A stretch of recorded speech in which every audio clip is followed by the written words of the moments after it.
तो दोस्तों स्वागत है आपका एक नए पॉडकास्ट में। और आज हम फिर से वापस आ गए एक बहुत ही नए टॉपिक के साथ। आज हमारे साथ है श्री वृंदावन धाम से इंद्रेश उपाध्याय जी, जो एक भागवत कथावाचक हैं और इनके फादर भी एक बहुत ही फेमस कथावाचक हैं, भागवत कथाएं करते हैं। और ये यूथ में भक्ति को, रिलीजियस बातों को बहुत ही यूथ के ट्रेंड के हिसाब से पेश करते हैं। तो हमने कहा कि आइए, हमारी ऑडियंस भी 18 से 24 साल का यूथ है, उन्हें थोड़ी सी रोशनी प्रदान की जाए ऐसे टॉपिक्स पे। तो आज हम इनसे जानेंगे वृंदावन की कुछ मिस्टीरियस बातें, कुछ नई बातें, कृष्ण जी की कुछ ऐसी बातें जो हमें आम तौर पे नहीं पता।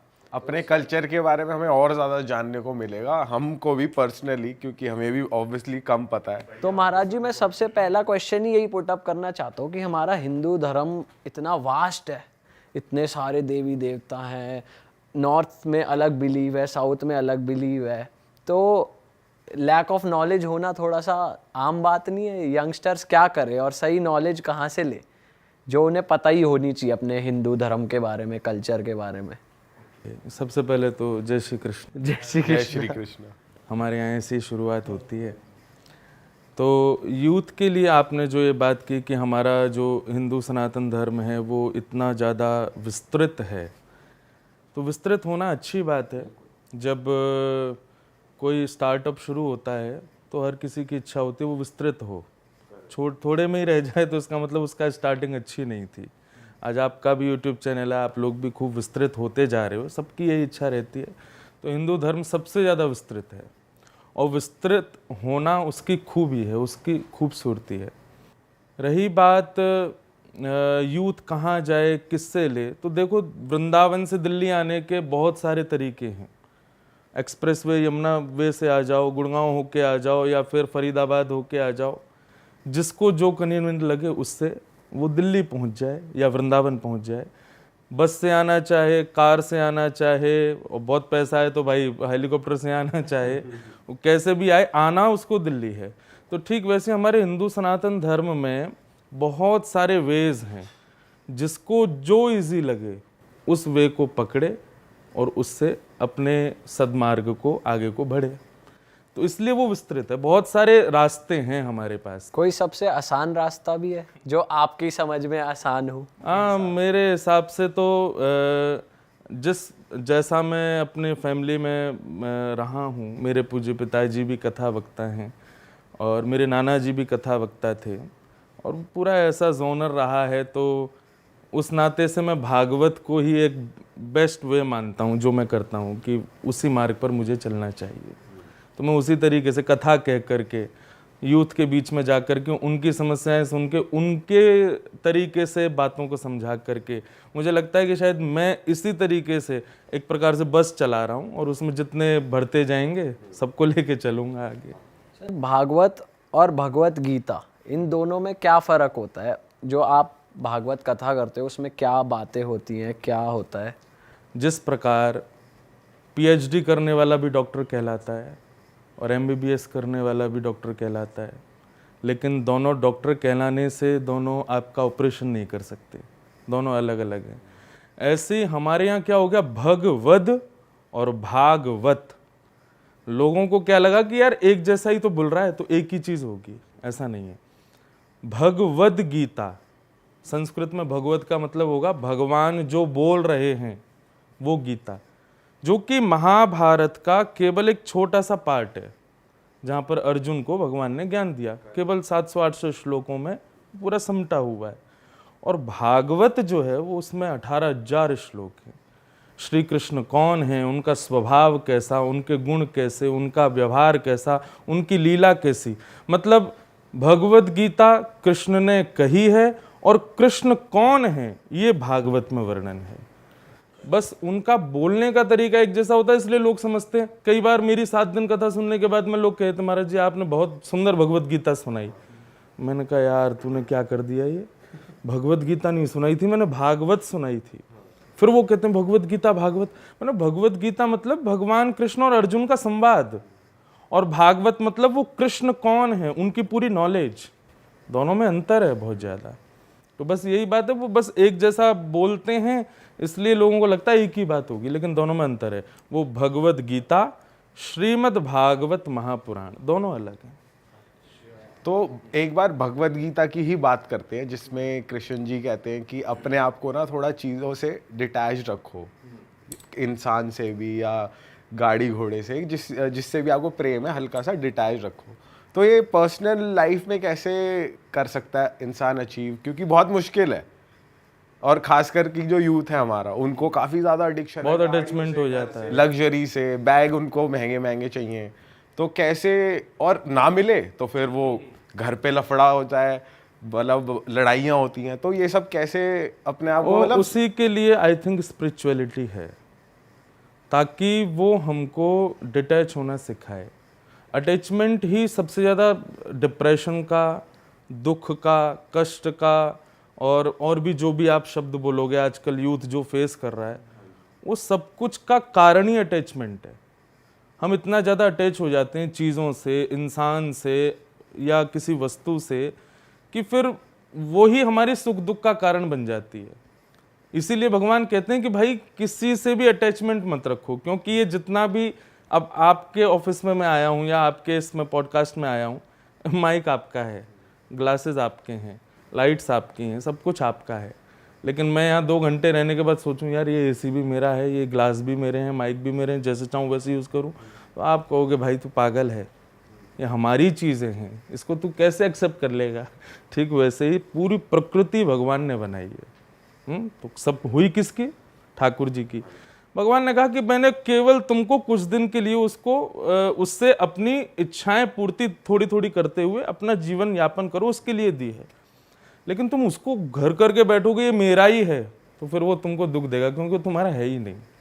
इसीलिए स्पिरिचुअलिटी है कि हम स्पिरिचुअल लाइफ को अपनाएं, हम थोड़ा सत्संग आदि करें, थोड़ा, और आजकल कर भी रहे हैं। मोटिवेशन के नाम पर आज कितने यूथ सुनता है, आजकल कर रहे हैं लोग काफ़ी फॉलो, क्योंकि उसको ये बात सिखाई जा रही है कि भाई अटैचमेंट कष्ट देगा, एक्सपेक्टेशंस ऑलवेज हर्ट।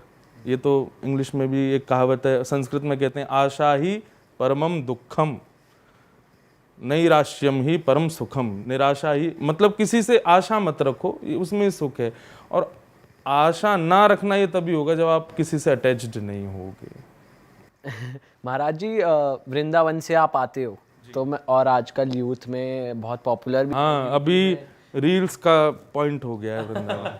तो मैं चाहता हूँ कि आप वृंदावन की कुछ ऐसी बातें हमें बताओ, या ऐसे कोई जगहें, धाम, जो कि आम जनता को उनके बारे में पता ही नहीं है, और वो आज भी वहाँ पे कृष्ण जी का वैसे तो पूरे वृंदावन में ही है, पर आज भी वहाँ पर वास है, कुछ आपको पता है? एक्चुअली देखो, बहुत बड़ी बात लगेगी कहने में, लोगों को लगेगा यार ये तो ऐसी ऊंची ऊंची बोल रहे हैं, लेकिन ऐसा नहीं है।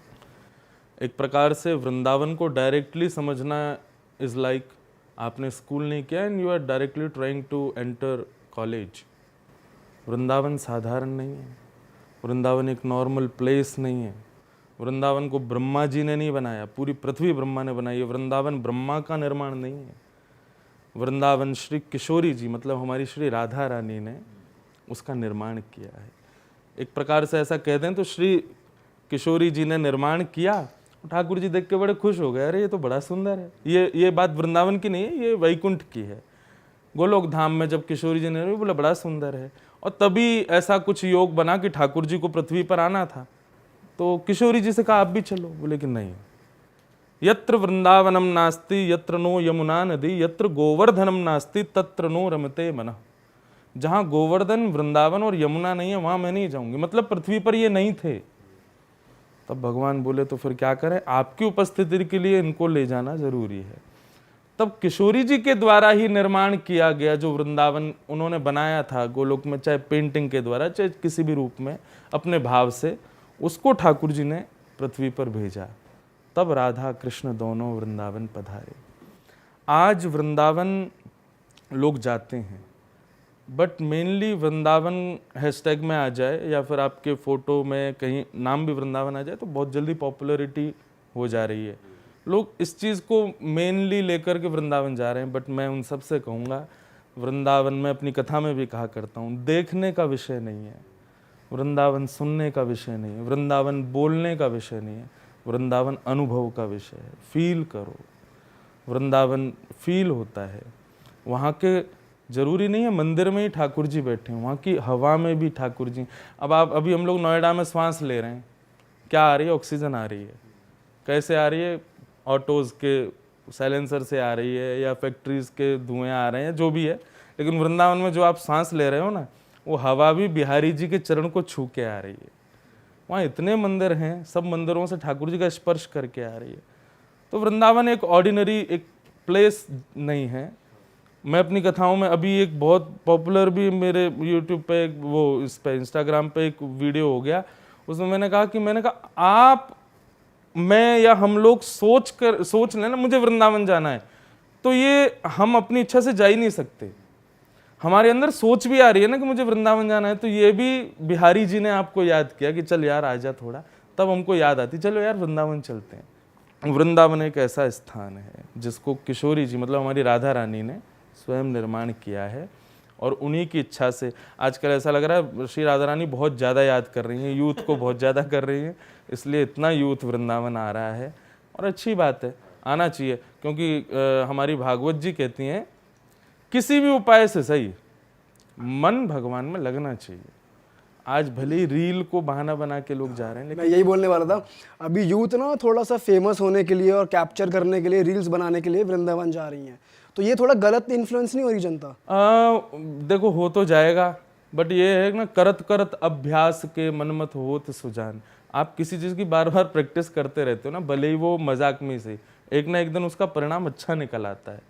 मैं छोटी सी एक बात बताऊं, एक एक्टिंग करते थे स्टेज परफॉर्मेंस, तो वो क्या करते थे, नरसिंह मेहता एक भगवान के भक्त हुए, वो उनकी एक्टिंग करते थे, उनके जैसा पाग पहनना, उनके जैसा रूप धारण करके उनका केवल नाटक करते थे स्टेज पर।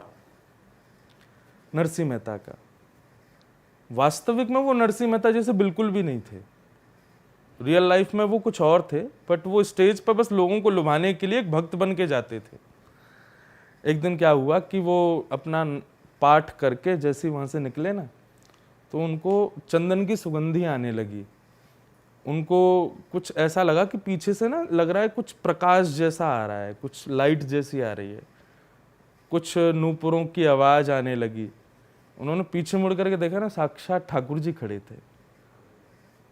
बोले प्रभु आप? बोले कि अरे नरसी, मैं तुम्हारी भक्ति से बड़ा प्रसन्न हूँ, तुमसे मिलने आया। बोले मैं नरसी नहीं हूँ, मैं तो उसका अभिनय करता हूँ, केवल नाटक करता हूँ। बोले तुम नाटक करते हो, लेकिन तुम्हारे रूप भाव सब चाहे क्षण भर के लिए नरसी के होते हो, मुझे उससे प्रेम हो जाता है, मैं तुमसे मिलने आऊँ। ठाकुर जी ने उसका उद्धार कर दिया। तो एक नाटक करने वाले व्यक्ति से भी ठाकुर जी इतने प्रसन्न हो जाते हैं। तो मुझे कभी कभी लगता है, कई लोग मेरे को बोलते हैं Maharaj ji you should say something about this, कि वृंदावन को लोगों ने ऐसा बना दिया। मैं बोलता भी हूँ, लेकिन फिर मेरे मन में आता है कि यार ठीक है, यूथ किसी भी चीज़ से सही कनेक्ट तो हो रहा है ना अपने वृंदावन से। ठीक है, रील ही बहाना सही, क्या पता उस बहाने के चक्कर में कभी वो रील बना रहा हो, ठाकुर जी उस रील में ही आ जाएं, उससे खुश हो जाएं, उसको मिल जाए। इंद्रेश जी, मैं चाहता हूँ कि आप ना, जैसे आप इतने साल से वहाँ पे कथा कर रहे हैं, आपके फादर भी वहाँ पे कथा कर रहे हैं, तो कुछ मिरेकल्स या कुछ चमत्कार जो आपने खुद देखे हो वो आप बताएं। एक्चुअली क्या है, चमत्कार लोग उसको समझते हैं जो रियल लाइफ में नहीं हो सकता। चमत्कार हमारी दृष्टि में कुछ कुछ ऐसे हैं, वो शायद सामने वाले को उसमें इंटरेस्ट भी ना आवे, लेकिन हमारी दृष्टि में वो कई सारे, जैसे मेरे ठाकुर जी हैं गिरधर लाल, उनकी मैं सेवा करता हूँ, तो उनके श्रृंगार में ना एक विशेषता है कि उनको थोड़ी पर मुझे एक हीरा लगाना पड़ता है, उनके श्रृंगार में ऐसा भाव है। तो एक बार मैंने वो हीरा, मुझे मिला नहीं, इतने छोटे से हैं कि वो हीरा मैं नहीं लगा पाया। मैंने कहा पता नहीं कहाँ चला गया, अब आज ठाकुर जी ऐसे ही रहो बिना हीरे के। लेकिन रात्रि में शयन मैं नहीं कराता ठाकुर जी को, सुलाता मैं नहीं हूँ, एक और पंडित जी, क्योंकि दिन भर कभी वॉशरूम जाना, कभी बाहर जा रहे हैं, तो इतने पवित्रता नहीं होती, तो कई बार मैं नहीं कराता शयन, पंडित जी कराते हैं। उनका नियम है कि वो सारा श्रृंगार निकाल के एक तरफ रखते हैं ताकि मैं सुबह आऊँ तो मुझे दिक्कत ना हो।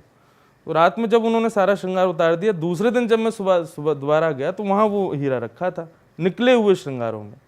मैंने उनको बुलाया, मैंने कि भाई कल तो मैंने हीरा धराया ही नहीं ठाकुर जी को, ये कहाँ से आया? बोले नहीं, रात में जब मैं शयन कराया तो था ये। मैंने कहा ये देख सुबह की फ़ोटो, मैंने श्रृंगार करके फ़ोटो खींचा तो उसमें हीरा है ही नहीं। उसने कहा हमारे जी ये लो रात की फ़ोटो, रात में वो हीरा था। और मैं कहूँ अरे वाह, मतलब हमसे कोई त्रुटि अगर हो जाती है ठाकुर जी अपने आप पूरी कर लेते, और ठाकुर जी नहीं करते होंगे ना, तो मुझे ऐसा लगता है सेवा एक अलग दृष्टिकोण हो जाता है। हमने कमरे में मंदिर में भगवान की सेवा की, उसके बाद हमसे कोई चूक हो गई ना, तो ठाकुर जी के कुछ अप्रकट भक्त हैं, वो वहाँ आकर के उस सेवा की पूर्ति कर देते हैं। ये लेकिन होता उनके साथ ही जो बहुत भाव से सेवा करते हैं, ऐसा नहीं किसी के संग भी हो जाता होगा। तो ऐसे कई सारे मिरेकल्स मैंने लाइफ में देखे हैं।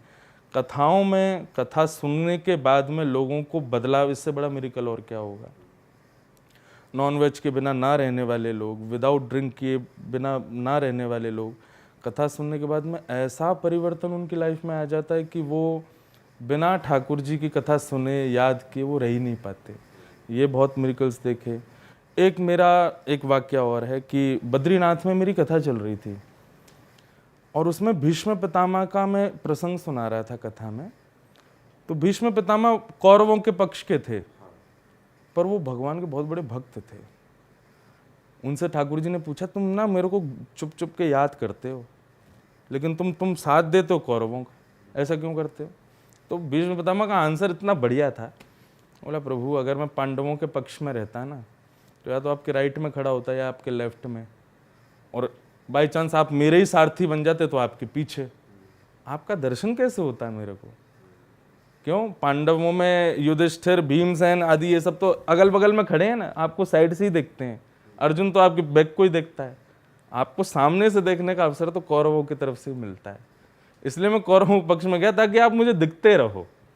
भगवान बोले वाह भाई, इसके लिए तुमने कौरवों का पक्ष भी करके? बोले हाँ। तो भीष्म पितामह का मैं प्रसंग सुना रहा था। बहुत अच्छी कथा है कि जब उनको बाण लग गए पूरे रोम रोम में, तब उसके बाद मृत्यु सामने खड़ी थी। चलो हो गया पूरा। भीष्म पितामह को वरदान उनके पिताजी ने दिया था कि जब तक उनकी इच्छा नहीं होगी वो मर नहीं सकते, चाहे उनके शरीर को बीच से कोई काट दे। भीष्म पितामह बोले अब खड़ी रहे सामने, जब तक मेरे ठाकुर जी नहीं आ जाएंगे ना, द्वारिकाधीश मेरे सामने नहीं खड़े होंगे, तब तक मेरे को छूना नहीं। तो मृत्यु देवी हाथ जोड़ के खड़ी थी भीष्म पितामह के सामने और वेट कर रही थी कि कब ठाकुर जी आएंगे, कब ये प्राण त्याग। भगवान द्वारिका जा रहे थे, लेकिन तभी युधिष्ठिर को कोई संशय हुआ, तो भगवान बोले अच्छा तेरा संशय मैं दूर नहीं करूंगा, भीष्म पितामह करेंगे, चलो। तब भगवान भीष्म पितामह के पास गए, तो भीष्म पितामह सामने भगवान खड़े हैं। भीष्म पितामह ने स्तुति गाई और स्तुति गाते गाते गाते अपने प्राण त्याग दिए। तो वहाँ एक बहुत पॉपुलर एक मैं कवित्त गाता हूँ कथा में, गा के सुनाऊं? इतना तो करना स्वामी जब प्राण तन से निकले, गोविंद नाम लेकर जब प्राण तन से निकले, पीतांबरी कसी हो मुखड़े पे कुछ हंसी हो, छवि मन में ये बसी हो जब प्राण तन से निकले। हमारी लाइफ का सबसे बड़ा ट्रुथ क्या है? डेथ। हम लाइफ में कुछ अचीवमेंट कर पाएंगे, कितना पैसा कमा पाएंगे, क्या पाएंगे, ये कुछ भी ट्रुथ नहीं है। बट हम एक दिन मर जाएंगे, सबको पता है। आदमी हर उस चीज़ की व्यवस्था करता है जो उसके पास नहीं है। घर नहीं है, बनाता है। गाड़ी नहीं है, खरीदता है। पत्नी नहीं है, ब्याह करता है। लेकिन जो उसके पास है, डेथ, कभी उसके बारे में विचार नहीं करता कि वो कैसी हो मेरी। भीष्म पितामह ने पहले ही सोच लिया था कि मुझे ऐसे मरना है। तो इस प्रसंग को मैं सुना रहा था। अब ज्यादा प्रसंग में मैं चला जाऊं, मेरी कथा हो जाएगी 7 दिन की, आपको दक्षिणा भी देनी पड़ जाएगी। तो भीष्म पितामह ने पूरी स्तुति गाई और स्तुति गा के वो भगवान में विलीन हो गए। तो एक जो भक्त सामने बैठा था, कथा सुन रहा था, उसको पता नहीं क्या हुआ, पंडित जी थे वो, मैं जैसी कथा पूरी करके उतरा ना, वो रोने लगे। बोले महाराज जी अब मुझे नहीं रहना, मुझे भी ऐसे ही प्राण त्यागने जैसे भीष्म पितामह ने किए। मैंने कहा भाई ऐसा क्यों बोलो? मैंने सब कथा सुनो, अभी तीसरा दिन है कथा का। नहीं नहीं नहीं, बद्रीनाथ धाम है, साक्षात नारायण भगवान सामने बैठे हैं, इनको मैं देख रहा हूँ, अब मुझे कुछ नहीं चाहिए। अच्छा, कथा में ऐसे बोलने वाले लोग मिल जाते हैं, तो मैं ऐसे मैंने अरे ठीक है, मैं निकल गया। एंड यू वॉन्ट बिलीव कि रात में मैं सोया, सुबह 4 बजे जो कथा के ऑर्गेनाइज़र थे वो मेरे गेट को खटखटाते हैं। मैंने कहा क्या हो गया?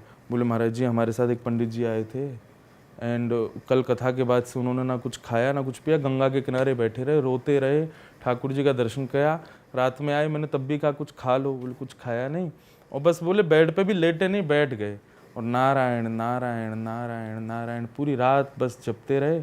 सुबह 4 बजे ब्रह्म मुहूर्त में, ठीक जैसे ही बद्रीनाथ के कपाट खुलते हैं मंदिर के, उन्होंने अपने कक्ष में प्राण त्याग दिए।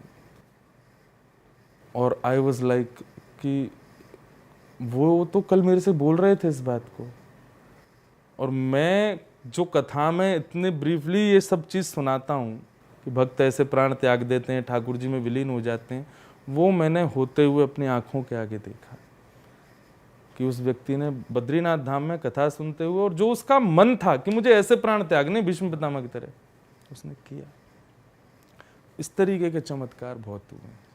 महाराज जी जैसे महाभारत में या त्रेता युग में ले लो आप, तो वरदान होते थे, वरदान मांगते थे और वरदान मिल भी जाते थे। कलयुग में भी ऐसा पॉसिबल है कि इंसान में ऐसी कैपेबिलिटी है कि वो वरदान मांग सकता है और देने वाले भी हैं। कलयुग में सब पॉसिबल है, एवरीथिंग इज पॉसिबल। जो त्रेता सतयुग और उसमें था, बट कलयुग के लोग बड़े खतरनाक हैं, कुछ भी मांग सकते हैं। इसलिए मिल नहीं रहा। दैट्स वाई अभी क्या हो गया है कि देखो, आप तब भी देखो, वरदान मांगने से पहले उसकी तपस्या देखो कितनी भयानक उसको करनी पड़ती थी। घर छोड़ना पड़ता था, भोजन छोड़ना पड़ता था, एकांत में रहना पड़ता था, हिमालय पर बिना वस्त्रों के रहो। आज का कलयुग का कर पाएगा? पॉसिबल ही नहीं है? आज मैं कह रहा हूँ घर छोड़ दे, भोजन छोड़ दे। अब कई लोग होते हैं मेरे को यूथ के बोल देते हैं हमारे, हम तो छोड़ देंगे, हम भी तपस्या। तू फोन छोड़ दे, सोशल मीडिया छोड़ के दिखा। आज पता है मेरे को, आज एकादशी है, व्रत है मेरा, लेकिन मैं अपनी कथा में कहता हूँ अन्न त्यागना बहुत इजी है, फैमिली छोड़ना बहुत इजी है, बट सोशल लाइफ छोड़ना बहुत डिफिकल्ट है। आगामी 50 साल बाद जब हम लोग बुजुर्ग हो जाएंगे ना, मुझे ऐसा लगता है कि जैसे हम लोग अभी जब छोटे थे तब क्या होता था, आपने सुना होगा, वो सुपारी देते थे, भाई उसको मरवाओ, उसको उठवाओ, उसकी डकैती डलवाओ, ऐसा करवाओ। 50 साल बाद की सुपारी ऐसी रहेगी कि ए भाई उसका फ़ोन उठा ला। क्यों? फ़ोन उठा के लाया, वो आधा हो जाएगा उसी समय उसका मतलब आगामी समय में without oxygen, without water, without everything मानव रह लेगा, बट उसके अगर प्राण लेने हैं आपको तो उसका फ़ोन चोरी कर लो या उसके सोशल अकाउंट्स हैक कर लो, वो उसी से ही प्राण निकल जाने। इतना आदी हो चुके हैं हम लोग इसके। इंद्रेश जी, ये 50 साल बाद नहीं, अभी भी लागू है ये चीज़। हाँ जी। अभी भी उतना ही दुख होगा। भाई साहब, अगर किसी घर में वाईफाई लगा है और 4 कमरों में 4 लोग सोए, वाईफाई का कनेक्शन बंद करवा दो, 4 लोग बाहर आ जाएंगे, बात करने लगेंगे, भाई क्या हो गया? बेचैनी सी होने लग जाती है। तो आपका क्वेश्चन क्या था कि वरदान, पहले तपस्या तो कर ले तब वरदान मिले। क्यों नहीं मिलेगा? निश्चित मिलेगा। कंफर्ट जोन से बाहर निकलें, थोड़ा बहुत शरीर से थोड़ा तप करें, थोड़ा त्याग करें वस्तुओं का, फिर मांगो, जो मांगोगे मिलेगा। अब ये क्यों होते हैं व्रत वगैरह? हनुमान जी पर हर मंगलवार चोला चढ़ाओ, या इतने 1.25 मन लड्डू का भोग लगाओ, या गणेश जी पे फ्राइडे को घास चढ़ाओ, वो दूर्बा चढ़ाओ।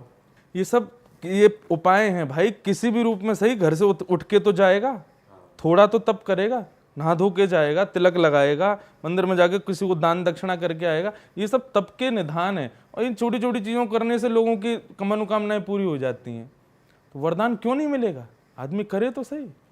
सर, इन चीज़ों में ना आजकल इंसान लॉजिक बहुत ढूंढने लग गया है हर चीज़ में, क्योंकि यूथ भी ना ये सोचता है कि क्या करेंगे मंदिर जाके। आजकल ये भी लॉजिक आ गया कि घर पे ही अपने हाथ जोड़ लो, घर पे ही कि मतलब बहुत सारे ना लोग एक्सक्यूजेस की तरह चीज़ें ढूंढ लेते हैं कि भगवान तो हमारे अंदर है, हमें मंदिर जाने की क्या ज़रूरत है, ये शिव जी पे दूध क्यों चढ़ाना है, ये गणेश जी पे ये क्यों चढ़ाना है, भगवान तो हमसे कुछ नहीं मांगते।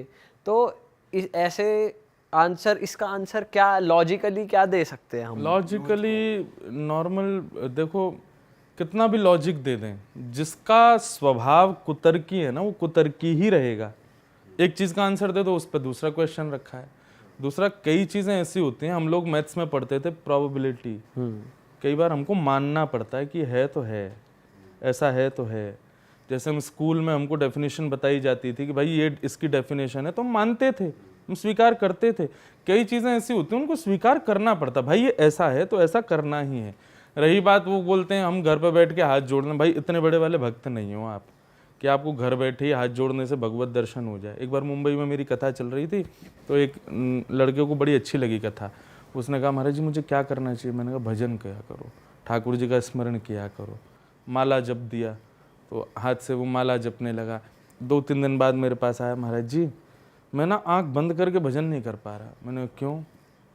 बोले हाथ में तो कृष्ण नाम रहता है, लेकिन आंख बंद करता हूँ मुझे अप्सराएं दिखाई देती हैं, मेरा मन बिल्कुल विचलित हो जाता है। अब ऐसे यूथ को वो क्या कमरे में बैठ के भगवान को स्मरण करेगा? वो उसको दिख जाएगा भगवान मंदिर में? भाई जाना पड़ेगा। स्वामी विवेकानंद ने इसका बहुत बढ़िया लॉजिक उत्तर दिया कि जिस प्रकार हवा सब जगह, फिर भी फैन जरूरत है? फील करने के लिए एसी की जरूरत है। ऐसे ही भगवान सब जगह है भाई, लेकिन उसको फील करना है, अंदर उतारना है, तो मंदिर जाना पड़ेगा, ये करना पड़ेगा। ये कुछ विधान है वो करने पड़ेंगे आपको, उसी से ही उसका भाव निकल करके आएगा।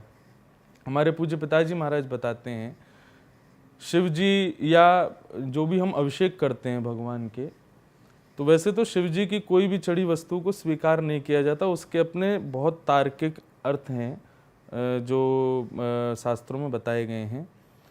पर मेनली जब हम ठाकुर जी का अभिषेक करते हैं और जो संगमरमर का जो ठाकुर जी का विग्रह होता है, उस पर जब दूध, घी, दही, पंचामृत जिसको हम बोलते हैं, वो डाल के जब उसका सेवन किया जाता है ना, तो जो व्यक्ति पंचामृत का सेवन करता है, कुछ ऐसे उन सब के मिश्रण से कुछ ऐसा भाव निर्मित होता है, मतलब उन पांचों के मिश्रण से नहीं, जब ठाकुर जी पे डालोगे उस मूर्ति का स्पर्श करके वो जब आएगा, उसके सेवन करने से कई प्रकार की नकारात्मकताएं हृदय की नष्ट होती हैं, और कई ऐसी भयभीत बीमारियां हैं जिनका आजकल इलाज नहीं है। बचपन से यदि कोई व्यक्ति पंचामृत का पान करे तो उससे वो कभी बीमार नहीं होगा। तो ऐसे कई सारे लॉजिक्स हैं उसमें, लेकिन बस बात वहीं आके ख़त्म हो जाती है। जिसका दिमागी कुतर्की है, उसको कितने भी आंसर दे दो वो नहीं मान सकता।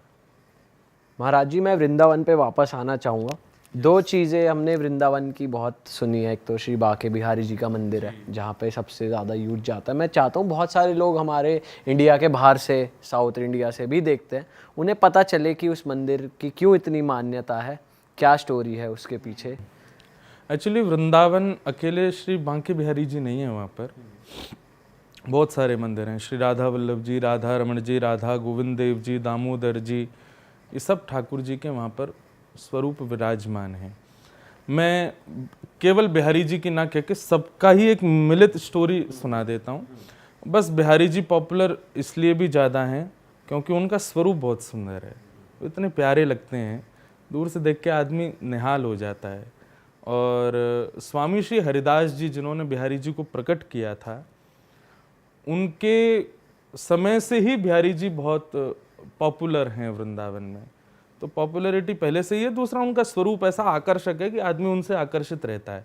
बाकी केवल बिहारी जी वृंदावन में ऐसा नहीं है, बहुत सारे ठाकुर हैं। तो उनकी एक छोटी सी एक कहानी सुनाता हूँ कि जब भगवान अपनी लीला पूरी करके अंतर ध्यान हो गए थे श्री कृष्ण द्वापर में, तो भगवान की 8 पटरानियाँ जो थीं, 8 मेन जो पटरानियाँ थी, 16,108 पत्नियाँ थी भगवान की, 8 तो भगवान के साथ ही प्रस्थान कर गई थी, पर 16,100 राजकुमारियाँ जो थीं ठाकुर जी की, वो रह गई थी। उनको भगवान के परपौत्र, मतलब बेटे के बेटे के बेटे, समझ गए, परपौत्र वज्रनाभ, वो उन सबको लेके वृंदावन आ गए थे उस समय जब भगवान प्रस्थान कर गए थे। उन लोगों को इतना विरह रहता था 16,100 राजकुमारियों को, रानियों को। वज्रनाभ को ये लेता, ये खुश कैसे होंगी, इनके लिए मैं क्या करूं, ये खुश हो जाएं, थोड़े ठीक हो जाएं। तो उनकी प्रसन्नता के लिए वज्रनाभ क्या करते थे, उन्होंने संतों से, ऋषियों से पूछा कि मैं अपनी माँओं को प्रसन्न करना चाहता हूँ। जब से हमारे पर दादाजी श्री कृष्ण गए, तब से वो इतनी विरह में रहती हैं, मैं क्या करूँ। तब किसी संत ने उनको आदेश किया कि भाई जिस कारागृह में कंस के में भगवान का जन्म हुआ था, वो शिला आज भी उतनी सुगंधित और उतनी तेजमान है कारागृह में कंस के में। आप एक काम करो, कृष्ण लीला कृष्ण चरित्र सुन के उनके आव भाव से भाव भंगिमा से उन शिलाओं से ठाकुर जी की मूर्तियां बनवाओ और अपनी माताओं को सेवा के लिए प्रदान करो। तो किसी रूप में उनको ठाकुर जी दिखेंगे तो उनका विरह कम होगा। ठीक है।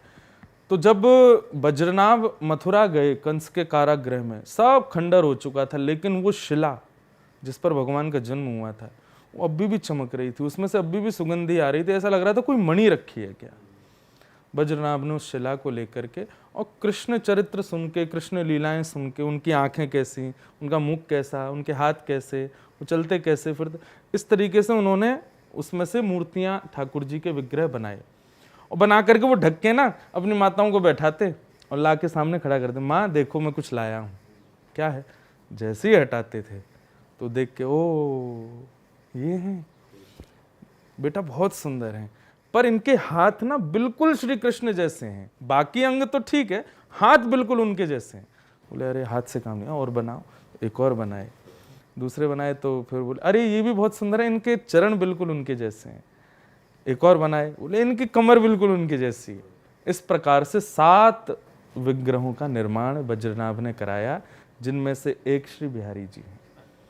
तो बिहारी जी, राधा रमन जी, राधा वल्लभ जी, गोपीनाथ जी, गोविंद देव जी, युगल किशोर जी और मदन मोहन जी, ये 7 ठाकुर हैं वृंदावन के, जो कि मुगलों के आने से, जिनमें से 2-4 ठाकुर जी बाहर चले गए, जैसे गोविंद देव जी जयपुर में हैं, गोपीनाथ जी जयपुर में हैं, मदन मोहन जी करौली राजस्थान में। राजस्थान के राजा बड़े पराक्रमी थे ना, उन लोगों ने कहा पुजारियों को कि आप यहाँ ले आओ ठाकुर जी, हम रक्षा करेंगे। तो औरंगजेब तो मंदिर तोड़ देता था सबको।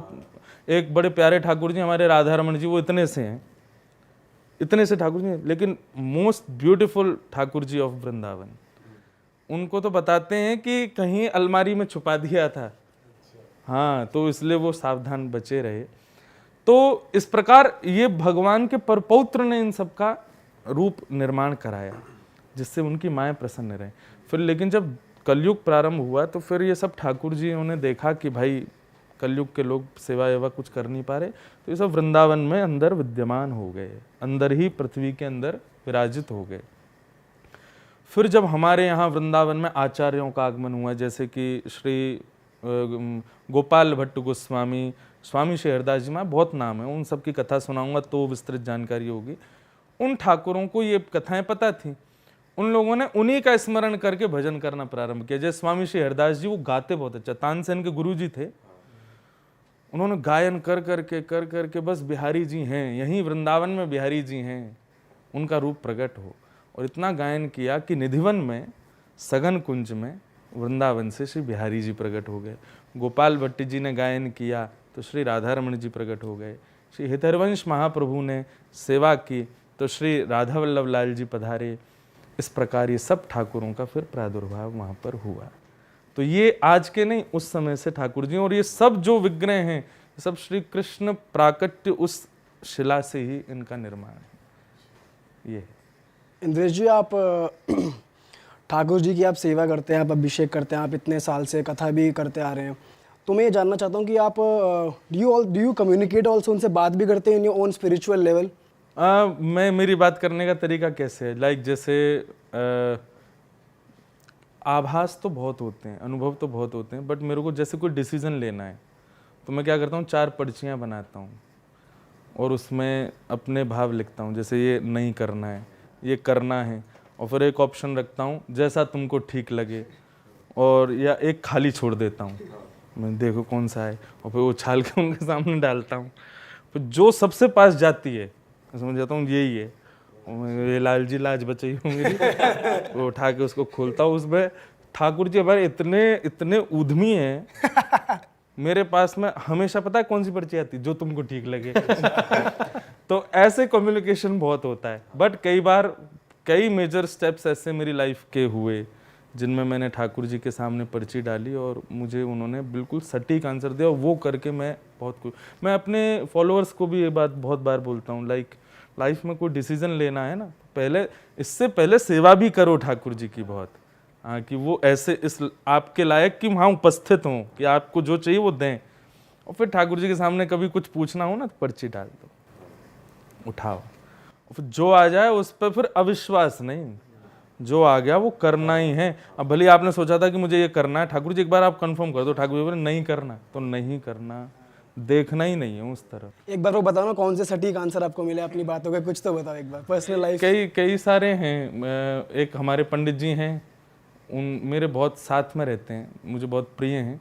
उनकी शादी थी। अच्छा, अब शादी का मतलब मैं बड़ा डर जाता हूँ शादी के नाम में, नहीं अभी मेरे को छोड़ देंगे, अभी ज़्यादा समय अपनी वाइफ के संग या घर पे रहेंगे। तो वो बड़े दुविधा में थे, क्या करूँ महाराज जी, करूँ कि नहीं। मैंने कहा वाइफ कैसी है? बोला अच्छी है महाराज जी, ठीक है, बस थोड़ा कंफर्मेशन चाहिए। मैं चलो लाल जी के पास, पर्ची बनाई, करनी चाहिए नहीं करनी चाहिए, या जो तुमको ठीक लगे। या एक खाली? हाँ, और एक खाली। खाली का मतलब ये होता है कि थोड़ा वेट करो, दोबारा पूछना। तो वो पर्ची डाली, उसमें स्पष्ट आ गया नहीं करनी। मैंने मना कर बेटा, अब नहीं करनी है, वहाँ करना ही नहीं है। वो अच्छा हुआ उन्होंने नहीं किया, बाद में पता चला कि वो नहीं था उनका स्वभाव अच्छा, दिक्कत हो जाती।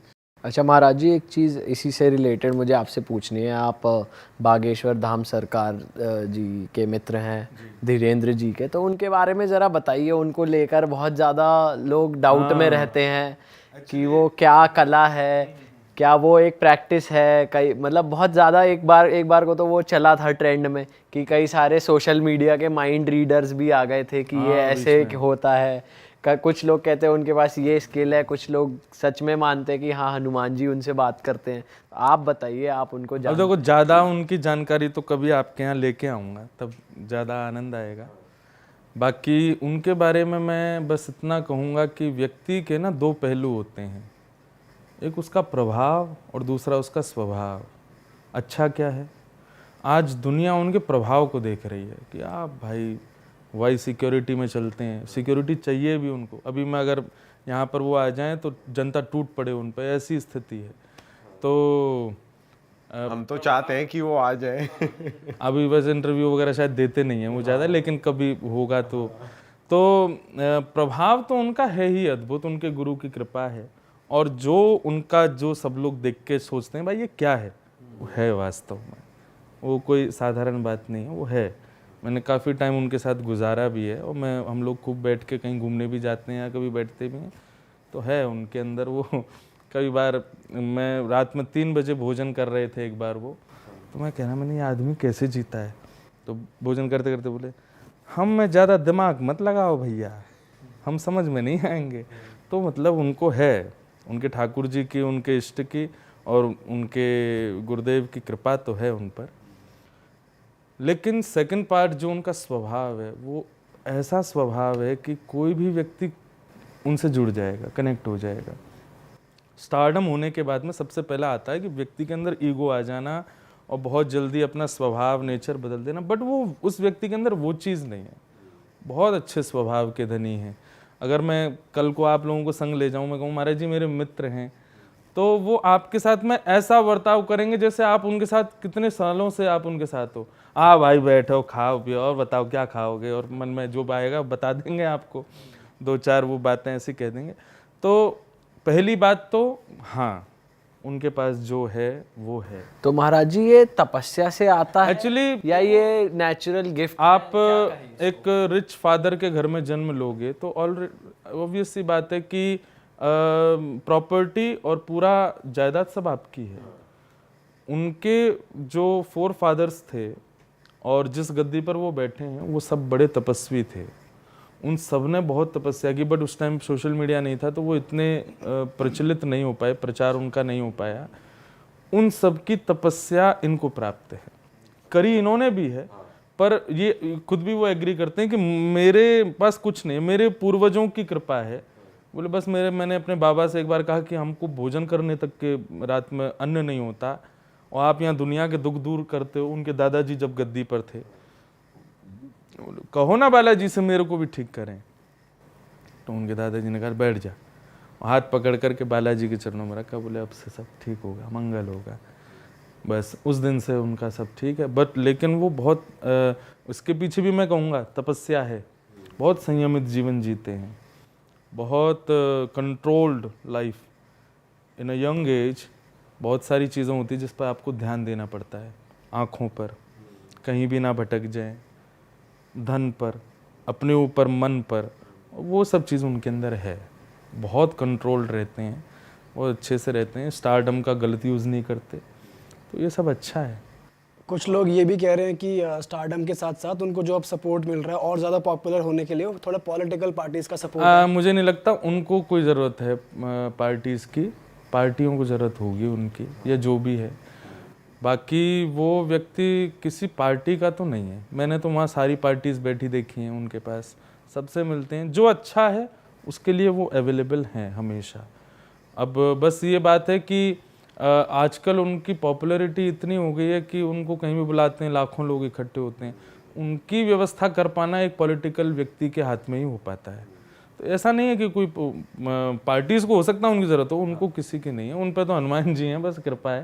और ये एक यूथ के लिए बहुत बड़ा उदाहरण है। भाई देखो, एक स्पिरिचुअल लाइफ होने के बाद में भी क्या रूप है, क्या सब कुछ है, बट बहुत सदा हुआ जीवन वो जी रहे हैं। अच्छा है, स्पिरिचुअलिटी की पावर है, और है, निश्चित है। महाराज जी थोड़ा खाने और पीने की बात करते हैं, जैसे नॉनवेज हो गया और ये ड्रिंकिंग हो गया, ये किस तरह से आपके अंदर की चीज़ों को, मतलब ख़राब तो पता है कि कर ही रहा है, लेकिन स्पिरिचुअलिटी वाले लेवल पे, और खाना चाहिए या नहीं खाना चाहिए उस चीज़ को लेके? भगवान पृथु की कथा आती है, जिनकी वजह से इसको पृथ्वी कहते हैं। तो उन्होंने ये डिस्कवर किया कि जो होठ से पानी पीते हैं वो सब वेजिटेरियन कहलाते हैं, और जो जब जीभ से पानी पीते हैं वो सब मांसाहारी कहलाते हैं। मानव होठ से पानी पीता है, जीभ से नहीं पीता, इसलिए उसके लिए शाकाहार है। ये तो एक तात्विक अर्थ है। फिर उसके बाद में उसकी जो अंतड़ियाँ होती हैं वो भी बहुत विस्तृत नहीं होती, मांसाहार खाने वाले को बड़ी चाहिए। वो सब चीज़ें एक अलग हो जाती हैं। अब आते हैं हम इस पर कि हमको स्पिरिचुअलिटी क्या कहती है। हम लोग सब हिंदू हैं। हिंदू शब्द का अर्थ क्या होता है? हिंसया दूयते हृदयम यस्य स हिंदू। हिंसा से जिसके हृदय में पीड़ा होती है उसको हिंदू कहते हैं। आज हम पेट्स के लिए तो बड़ा वो कर रहे हैं कि भाई कुत्तों को नहीं मारना चाहिए, इनको नहीं मारना चाहिए, ऐसा दुर्व्यवहार नहीं करना चाहिए, मानवता दिखाते हैं, मानवों के लिए ऐसा करो वैसा करो, लेकिन हम वहीं पर किसी जीव को मार के खा जाते हैं। कहाँ तक अच्छा है, कहाँ तक अच्छा है? फिर दूसरी बात, मांसाहार करने से नकारात्मकताएं बहुत आती हैं। ये जो बात बात पर हमारे माइंड स्विंग्स होते हैं ना, 2 मिनट में आप खुश हो, 2 मिनट में आप का दिमाग बिल्कुल खराब हो गया, टेंशन में आ गई। हाँ। और जैसे बहुत बड़े बड़े लाइफ में सिचुएशंस ऐसी आती हैं कि उसमें आपको डट करके रहना पड़ेगा, पर आदमी ब्रेक डाउन हो जाता है। मोस्टली ये सब चीज़ें हमारे खान पान से हमारी बुद्धि सुधरती बिगड़ती है। तो सबसे बड़ा इसका इम्पैक्ट ना हमारी विचारधारा, सोच और हमारे टेम्पर पर होता है, जो भी हम खाते पीते हैं। सबसे बड़ी बात है भाई, क्यों हिंसा करो, क्यों किसी को मारो? वेजिटेरियन चीज़ें कम है क्या? एक से एक है, बढ़िया बेहतरीन बना के खिलाते हैं। हमारे वृंदावन में तो ऑनियन गार्लिक नहीं मिलता, तो पंजाब पूरा पागल पड़ा है कि वहाँ की टिक्की खानी है, वहाँ की लस्सी पीनी है। क्यों? क्योंकि इतना शुद्धता से हम लोग बना रहे हैं। जैसा खाओ अन्न वैसा होवे मन, जैसा होवे मन वैसे होवे विचार, जैसे होवे विचार वैसी होवे क्रिया, जैसी होवे क्रिया वैसी होवे गति। तो इसलिए व्यक्ति को कम से कम इतना कंट्रोल तो करना चाहिए कि वो किसी को मार करके ना खाए। ये जो मार कर खाने वाली बात है ना सर, कुछ लोग ये कहते हैं कि यार हम डॉग लवर्स हैं लेकिन फिर भी हम चिकन खाते हैं, बट वो तो लाइफ साइकिल का पार्ट है ना। चिकन को हम खाएंगे तो लाइफ साइकिल मेंटेन रहती है, human race basically. Life circle अभी आ गई है, पहले नहीं थी। हमारे पूर्वज भी तो सब लोग वेजिटेरियंस थे ऑलमोस्ट। अब ये लाइफ सर्कल सबको याद आ गया कि भाई ये तो होना है, ये तो ऐसे चलेगा वैसे चलेगा। अरे भागवत में कथा आती है कि व्यक्ति जितना मांस खाता है और जितने जानवरों को खाता है वो सब बैठे हैं तैयार, बोले अगली बार तू बनेगा और हम तुझको खाएंगे। मेनली अभी किसी व्यक्ति को आप अगर नॉनवेज खाते हुए देख रहे हो ना, तो एक प्रकार से ये भी कह सकते हो, अरे यार ये जो जिसको खा रहा है ना, इसने पूर्व जन्म में इसको खाया था, वो लौट करके ऐसे आया है। तो ये सच है वैसे कि तुम बिल्कुल, अरे भागवत में कथा आती है कि नॉनवेज खाने वाले की कथा नहीं थी, वहां पे कथा कैसी थी कि एक राजा थे प्राचीन बरही, वो क्या करते थे कि सिद्धियों की प्राप्ति के लिए ना हवन में जानवरों को डालते थे मार मार के। तभी नारद जी पहुंच गए वहां पे। नारद जी ने जाकर के कहा, बोले क्या कर रहे हो तुम, ये खून खच्चर हवन का इतना तामसी रूप कर दिया तुमने। बोले नहीं, इससे वो प्रसन्न हो जाएंगे, देवता प्रसन्न होंगे, ये होगा। बोले कुछ नहीं होगा, आकाश में देख। आकाश में देखा तो जितने जानवर उन्होंने मारे आज तक यज्ञ में, सब ऊपर मुंह खोल करके बैठे थे। बोले तू आ, अब जैसा तूने हमारे साथ व्यवहार किया ना वैसा तेरे साथ होगा, और इससे भी बदतर और इससे भी बुरा होगा। मुझे बोलना नहीं चाहिए, बट हम जब किसी व्यक्ति को बहुत दीनहीन अवस्था में देखते हैं ना, ये उसके प्रारब्ध ही हैं। उसने उस समय किसी की नहीं मानी, जब वो खा रहा था, जब वो पी रहा था, अब वो भोग रहा है। अब वो कहता है कि मेरी लाइफ ऐसी क्यों है, मैं ऐसा क्यों हूँ। उसको क्या आंसर दें भाई, तूने पहले किसी की मानी ही नहीं। मानता तो आज इस स्थिति में नहीं आता। तो ये आपने जो कहा ना सर्कल वाली बात, वो इस रूप में आती है। आप जिसको खा गए वो भी वेट कर रहा है आपका, आ बेटा तू आएगा बन के, फिर मैं खाऊंगा तुझे। अब आप सोचो, आप जब एक मुर्गे को मारते हो कितना भयभीत हो जाता है वो, कितना डरता। मरना कौन चाहता है? इंसान खुद सोचे, बैटिंग हम लोग करते हैं, बॉलर बॉल फेंकता है, बॉल जब ज्यादा ही वो होती है, क्या बोलते हैं उसको, बाउंस होती है, और फेस पे आने लगती है, हम डर जाते हैं, हमको इतना भय है, हमारी आंखें बंद हो जाती हैं, हमारा पूरा शरीर कांप जाता है। उस जानवर का नहीं होता ये हाल। उस इतने भय में उसको मार के भयभीत करके तड़पा के हम लोग फिर खा जाते हैं। तो उसका इस रूप में सर्कल आता है कि फिर भगवान कहते हैं अब तू बन मानव, और ये तेरे लिए बन के आएगा। और चलो अगर पूरी दुनिया वेगन हो गई तो इसका मतलब क्या होगा, इवॉल्व हो जाएंगे। हाँ, इसका मतलब सब शुद्ध हो गए, पवित्र हो गए, अब कोई खा ही नहीं रहा है, तो अब ये सब लोग भी अपना जीवन जिएंगे, करेंगे। भाई देखो, मांसाहार जो है ना वो हिंसक जानवरों के लिए है, हम मानव हैं, मानवों के लिए ये सब नहीं है। अच्छा महाराज जी, मैं थोड़ी सी इस बारे में बात करना चाहता हूँ, मदिरा पान के बारे में, जो कि अल्कोहल होती है।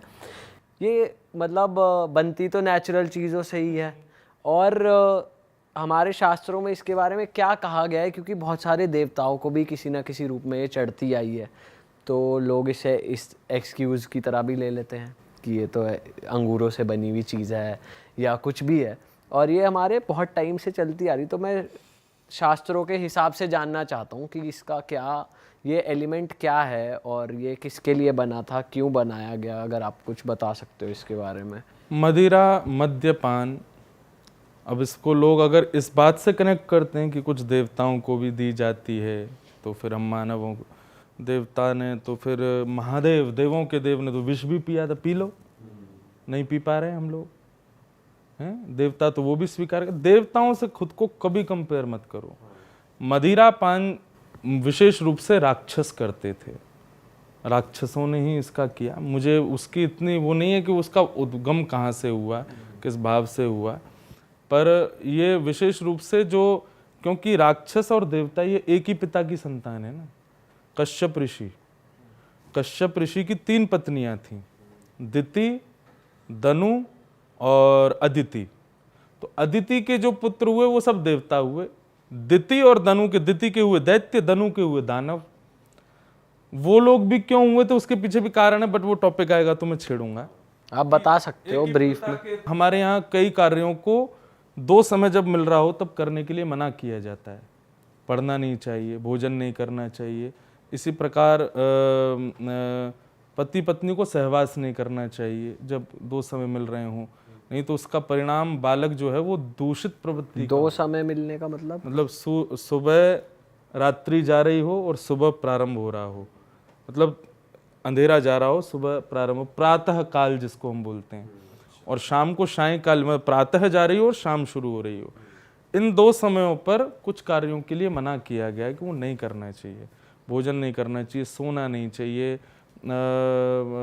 सहवास नहीं करना चाहिए, अध्ययन नहीं, पढ़ना नहीं चाहिए, कुछ काम बताए। उसमें बोलते हैं केवल इसमें कुछ भजन करो, नहीं कर सको खाली बैठो, कुछ करो मत, उस समय पर भगवत स्मरण करो, 2 समय जब मिल रहा हो। तो दनु और दिति जो थे, इन्होंने कश्यप ऋषि को फोर्सफुली उस समय आज्ञा कहा, और उसी वजह से ये दैत्य और दानवों का प्रादुर्भाव हुआ। एक ही पिता की संतान है, वो देवता भी हैं लेकिन दानव भी हैं। तो उन दैत्य और दानवों ने अपनी इंद्रियों के सुख के लिए और अपने ऐशो आराम के लिए, क्योंकि वो दानव हैं, वो इसी तरीके का जीवन जीते हैं, उन लोगों को देव बनने से कोई फायदा नहीं, उनको अपना कंफर्ट चाहिए, उसके लिए फिर मदिरापान मद्यपान आदि वो करने लगे। उनमें से कई दैत्यों को ये विशेष रूप से दिया जाने लगा। बट मुझे ऐसा लगता है कुछ देवताओं को जो हम लोग अर्पित करते हैं वो विशेष रूप से स्वीकार्य तत्व के फॉर्म में नहीं है, उसका कोई लॉजिक उसमें होगा वहाँ पर जिस रूप में वो ले रहे हैं, लेकिन कोई भी सददेव को वो अर्पित नहीं की जाती। जैसे कि शंकर जी का बहुत लोग बना देते हैं कि वो गांजा पीते, भांग पीते, ये करते, बिल्कुल गलत बात है। उसके उस पे पीते भी हैं लोग, हाँ, कि वो भी करते थे तो हम भी कर सकते हैं, हाँ, ये सब गलत है। अघोरी जो होते हैं वो लोग ये सब काम करते थे, लेकिन वो उसके बाद में संसारिक काम नहीं करते थे, साधना ही, तपस्या। हाँ, तपस्या में ही लग रहे हैं कि भाई थोड़ा चढ़ गया दिमाग तो चलो ओ भोले का और स्मरण हो रहा है, तो चल जाता है काम। अब यहाँ तो करके और फिर संसारी काम ही कर रहे हैं, खा चिकन ही रहे हैं, खा गलत ही रहे हैं, तो फिर उसका तो दूषित परिणाम है ना। तो मेनली ये इनका निर्माण दैत्यों के लिए और दानवों के लिए हुआ था, ताकि वो इसको पी के और दूषित काम करें, ताकि देवता उनको मारें, उठा उठा के फेंकें। इसलिए मेनली इसका निर्माण इसलिए हुआ। मानव को क्यों नहीं पीनी चाहिए, इसके लिए मैं एक भक्ति भाव से एक आंसर दूं। भगवान गीता में कहते हैं, अर्जुन ईश्वरः सर्वभूतानां हृदय सेर्जुन तिष्ठति। मैं सब प्राणी मात्र के हृदय में रहता हूँ, चाहे वो कोई भी हो। मुझे पता चल जाए कि यहाँ भगवान है, क्या मैं मदिरा चढ़ाऊंगा? क्या मैं वहाँ पर कुछ भी गलत करूँगा? मुझे पता है कि मेरे अंदर भगवान है, तो मैं दूषित वस्तुएं क्यों धारण करूँ अपने अंदर? शुद्ध ही ले जाऊंगा ना। लेकिन जो दूषित करता है उसके अंदर से ठाकुर जी चले जाते हैं, बाकी कोई रहता हो चाहे नहीं रहता हो। भगवान की ये बात गीता की वहाँ पर लागू नहीं होती। जो दूषित खान पान करते हैं वहाँ ठाकुर जी नहीं निवास करते, वहाँ जो तुरंत चले जाते हैं। अच्छा इंद्रेश जी, आपने बातों बातों में ना बहुत बार ही आफ्टर लाइफ की का जिक्र करा। जब इस लोक से वहाँ जाते हैं तो मैं जानना चाहता हूँ कि होता क्या है एक्चुअली, जब हमारी मृत्यु हो जाती है तो शास्त्रों में क्या कहा गया है, आपको क्या नॉलेज है, कुछ बताओ आफ्टर लाइफ के बारे में। जब मृत्यु हमारी हो जाती है उसके बाद में हमारे कर्मों का पूरा रजिस्टर उठाते हैं चित्रकेतु जी, ब्रह्मा के पर्सनल असिस्टेंट हैं चित्रकेतु, उनके पास सबका लेखा जोखा रहता है हमारा। तो मैंने अपने गुरुजी से पूछा, मैंने कहा गुरुजी मानव देह तो यहीं जल जाता है, ये मृत्यु के बाद के स्वर्ग और नरक में कौन यातनाएं, जैसे नरक में बोलते हैं कढ़ाई में डाल देते हैं, खोलते हुए तेल में उबाल देते हैं, या हमने जो जो लाइफ में किया यहाँ पर वो सब हमको भोगना पड़ता है।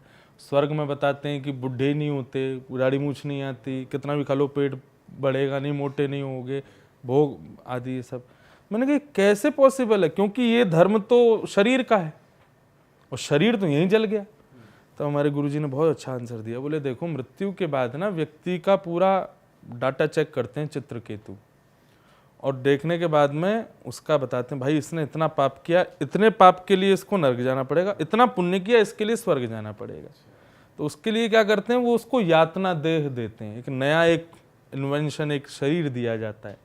नरक जाने के लिए यातना शरीर मिलेगा, जो कि हमारे जैसा ही होता है। बस हमारे शरीर में और उस यातना शरीर में इतना अंतर है कि अगर हमको बीच से काट दोगे तो हम मर जाएंगे, वो मरेगा नहीं, दर्द पूरा देगा। पीटने पर दर्द पूरी होगी लेकिन मरेगा नहीं, बस उसकी यही खासियत है। पहाड़ से फेंक दो, नदी में डुबा दो, पीड़ा तड़फन और जलन जो भी होती है लगने पर शरीर, वो सब होगी, उसको मरेगा नहीं। मतलब बोले गुरुजी कि जब वो श्लोक सुना रहे थे कि जब व्यक्ति नरक में यातनाएं भोगता ना, तो वहाँ यमराज से बार बार कहा मुझे मार दो, मुझे मार दो, मैं मर क्यों नहीं रहा हूँ। बोले मरेगा नहीं, यही तो बात है बेटा, क्यों भोगा, तेरे को कितनी बार कथाओं में रोका गया, कितनी बार गुरुजनों ने मना किया ऐसा नहीं करना, माना तू नहीं माना ना, अब भोग। उसको पूरी वो यातनाएं दी जाती हैं जो मृत्यु से भी भयावह होती हैं। मृत्यु तो एक प्रकार से छुटकारा है चीजों से, उसको जीवित रख करके वो सब दिया जाता है। फिर उसको भेजा जाता है स्वर्ग, जो उसने थोड़े बहुत पुण्य किए वो भोगने के लिए, वहां उसको मिलता है भोग देह। तो दो देह हैं, यातना देह और भोग देह। देह मतलब शरीर। भोग देह को कितना भी खिलाओ, कितना भी पिलाओ, कितना भी कुछ भी कराओ, वो कभी थकेगा नहीं, कभी मोटा नहीं होगा, कुछ भी चीज़ों से तृप्त नहीं होगा, सब चलता है। तो ये है नरक स्वर्ग के कॉन्सेप्ट। पर अगर आप वृंदावन आते हो, कथा सुनते हो, तो वहाँ एक तीसरा कॉन्सेप्ट है, वो है वैकुंठ। नरक जाने वाला, स्वर्ग जाने वाला दोबारा जन्म लेता है, पर वैकुंठ जाने वाला पुनर्जन्म नहीं लेता, वो फिर ठाकुर जी के संग ही रहता है। वैकुंठ कौन जाता है? जिसने जीवन में खूब साधना की, खूब भजन की, और सबसे बड़ी बात, श्वास निकलने से पहले अंतिम उसने भगवान को याद किया। ये बहुत डिफिकल्ट है। आदमी अपने अंतिम समय में भगवान को याद नहीं कर पाएगा, पूरी लाइफ याद कर लेगा, लेकिन अंतिम समय कोई श्रेष्ठ ही होगा जिसको ठाकुर जी चाहेंगे वो याद कर लेता है, वो फिर वैकुंठ जाता है। उसको फिर दोबारा पृथ्वी में नहीं आता। वो कब आएगा? जब ठाकुर जी आएंगे ना, भगवान का ही कोई सखा, मित्र, माता पिता, या कोई ऐसे, जैसे वैकुंठ में अभी होंगे 1000-1500 लोग, भगवान उनको ही कहते हैं, भैया तुम्हारा बहुत मन करता है ना कि तुम हमारे पिता जैसा रोल करो, तो चलो जब हम कृष्ण बन के जाएंगे तुम नंद बाबा बनना। द्वारपाल जय विजयों को कहते हैं, तुम दोनों को बड़ी इच्छा रहती है भगवान के संग 2-2 हाथ करें, तुम दोनों राक्षस बन के आओगे, हम तुम्हारे साथ युद्ध करेंगे। तो एक प्रकार से लोग इसको गलत ना लें, लेकिन ये फैक्ट है कि भगवान की जो लीला होती है ना, वो ठाकुर जी पहले ही प्री प्लान कर लेते हैं, ऐसा ऐसा ऐसा करेंगे। और उसका कारण केवल ये होता है कि हमारी लीला के बाद में लोगों को इससे ज्ञान मिले कि हमें करना क्या है। तो ये 3 कॉन्सेप्ट होते हैं, स्वर्ग, नर्क और वैकुंठ। वैकुंठ जाने वाले का जन्म नहीं होता दोबारा। वो भगवान जब आते हैं लीला करने, जैसे अब कल की अवतार होगा, तब ठाकुर जी के साथ में जो जो पधारेगा पृथ्वी पर, उनके माँ बन के, पिता बन के, भाई बन के, सखा बन के, शत्रु बन के, दुश्मन बन के, वो सब वहीं से आएंगे और सब लीला होगी। वैसे कलयुग का एंड देखा जाए तो बहुत बुरा है, क्योंकि और अभी बहुत दूर भी है ना, अभी बहुत लंबा चलेगा। बहुत लंबा है, हम लोग बहुत सही समय पर निपट जाएंगे। हाँ। चलो भाई, इस पॉडकास्ट को ख़त्म करते हैं। मैं महाराज जी से एक चीज़ और पूछना चाहूँगा कि जैसे हम तीनों ये काम कर रहे हैं, मैं चाहता हूँ कि आप हमारी तरह बहुत से लोग हैं जो अपना काम धंधा करते हैं, लेकिन काम से ना भटकते बहुत जल्दी हैं। तो आप कुछ ऐसे उपाय बताओ, ऐसे शब्द बताओ, बंदा ना अपने काम, ये कहा जाता नहीं है कर्म सबसे ऊपर रहता है, तो अपने काम में बस वो लगा रहे, ऐसे कुछ शब्द बोल के जाओ आप लास्ट में। कर्म से भटकने वाला ऐसा कौन सा विचार है जो कर्म से भटकाता, उसको नष्ट करो, और वो केवल एक ही है।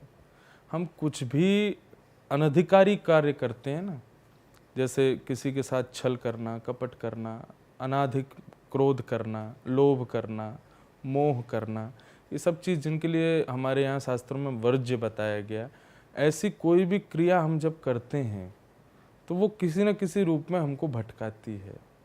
हमारे यहाँ सबसे ज़्यादा पता है क्या है कि स्पिरिचुअलिटी में हमारे माइंड पे ही काम किया जाता है कि इसकी विचार, इसकी सोच वो सुधरे, वो हमारे कर्मों से बिगड़ती है। आज आप कुछ कर रहे हो, मैं अपनी कथा करता हूँ, बट मैं कभी उससे भटकता नहीं कि मुझे कुछ और करना ना, मैं हमेशा इसी चीज़ में ही रहता हूँ।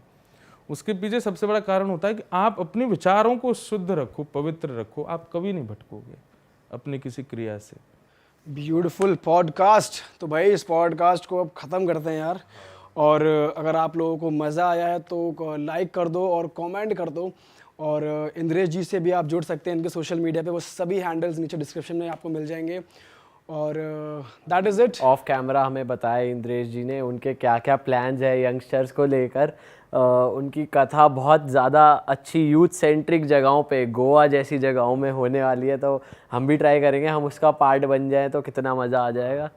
तो बट धोती पहन के आना पड़ेगा, स्वरूप क्लास की यूनिफॉर्म के अनुसार। ऊपर क्या पहनना पड़ेगा? बहुत सुंदर लगोगे आप एक पॉडकास्ट, मेरे को पहले से नहीं पता था, आप धोती और बगलबंदी पहन के करोगे, आप इतने खूबसूरत लगोगे कि घर जाओगे तब आपकी मैया आपकी नजर उतारेगी, वाह भैया आज बहुत प्यारा लगा। वो घर वाले कहते हैं ना, आज तो सूरज कहीं और से निकला है, ऐसा कुछ नहीं, ऐसा भी है, फोटोज खींच खींच के सब सोशल मीडिया पे जो कभी नहीं डालते वो भी डाल देंगे, बोले आज बहुत बढ़िया लग रहा था। तो मिलते हैं आपसे दोस्तों नए पॉडकास्ट में, और फिलहाल आपको अगर अपना पॉडकास्ट अच्छा लगा है तो अपने तक मत रखो यार, चीज़ों को फैलाओ, अच्छी बातों को आगे बढ़ाओ और इम्प्लीमेंट भी करो यार, क्योंकि बहुत ज़रूरी है, भटको मत अपनी चीज़ों से, इम्प्लीमेंट करो। और मिलते हैं आपसे नए पॉडकास्ट में। जय श्री कृष्णा।